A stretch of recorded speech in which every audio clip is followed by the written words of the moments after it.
তুমি প্রবাসী, তুমি বাপ ভাই হিসেবে শ্রেষ্ঠ, আর হাজবেন্ড বয়ফ্রেন্ড হিসেবে তুমি নিকৃষ্ট।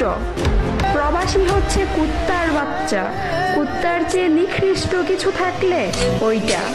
ওহে অশিক্ষিত মূর্খ, সঠিক শিক্ষাবিহীন নারী, তুই একজন মেয়ে নামক কলঙ্ক। হ্যাঁ আমি প্রবাসী, আমি তোর কথাই বুঝলাম, আমি বাপ ভাই হিসেবে শ্রেষ্ঠ আর স্বামী এবং বয়ফ্রেন্ড হিসেবে নিকৃষ্ট কি, তাই তো? ওকে ফাইন, খোঁজ নিয়ে দেখালাম আপনার বাবাও একজন ওমান প্রবাসী, আর হ্যাঁ আপনার ভাইও কিন্তু একজন পর্তুগাল প্রবাসী। যেহেতু আপনি বলেছেন প্রবাসী বাপ ভাই হিসেবে শ্রেষ্ঠ, সেক্ষেত্রে আমি আকাশ মেনেই নিলাম আপনার বাপ ভাই আপনার কাছে শ্রেষ্ঠ। ওহে অশিক্ষিত মূর্খ, সঠিক শিক্ষাবিহীন নারী, কি নিজেকে অনেক স্মার্ট ভাবো কি, তাই তো? প্রবাসীর খাও, প্রবাসীর টাকায় পড়ো, প্রবাসীর ঘরেও থাকো, আবার সেই প্রবাসীরটা খেয়ে নিজেকে অনেক স্মার্ট মনে করো। হায় রে মূর্খ, তোমার মাও তো সেই নিকৃষ্ট প্রবাসীর বউ, আর তুমিও তো সেই নিকৃষ্ট প্রবাসীর মেয়ে, আর তোমার ভাইও তো সেই নিকৃষ্ট প্রবাসী, আর তুমি তো সেই নিকৃষ্ট প্রবাসী ভাইয়েরই বোন। ওকে ফাইন, তারপর বললা প্রবাসীরা হচ্ছে কুত্তার বাচ্চা, তাহলে তো বোন তুমিও তো সেই প্রবাসী কুত্তারই বাচ্চা এবং এক প্রবাসী কুত্তার বাচ্চার বোনও। মানে ভাই, একটা মানুষ কতটা বিবেকহীন আর সাইকো হলে প্রবাসী যোদ্ধাদের নিয়ে এরকম নোংরা ভাষায় গালাগালি করে, যেখানে তার বাপ ভাইও একজন প্রবাসী। মানে ভাই, সস্তা ফ্রেম আর সস্তা ভিউর জন্য মানুষ যে কতটা নিচু পর্যায়ে যেতে পারে, এই সকল মেয়েদেরকে না দেখলে কখনো বুঝতেই পারতাম না। এরা ভাবে প্রবাসীদের কাছে টাকা আছে মানেই তাদের কাছে সুখ শান্তিও আছে। ভাই, প্রবাসীদের কাছে টাকা থাকলেও মনে রাখবেন, সুখ আর শান্তি এটা তাদের মাঝে কখনোই থাকে না। প্রবাসী যে প্রবাসে কতটা কষ্ট করে তা শুধুমাত্র একজন প্রবাসী বলতে পারবে। প্রবাস মানে হাসি নয়, চোখে অশ্রু জলার, বুকে কষ্টের পাহাড়। দিন শেষে আমি আকাশ বলবো, এই সকল মূর্খ এবং নোংরা মেয়েদেরকে মহান আল্লাহ তাআলা হেদায়েত দান করুক এবং আমাদের সবাইকে সঠিক বুঝ দান করুক।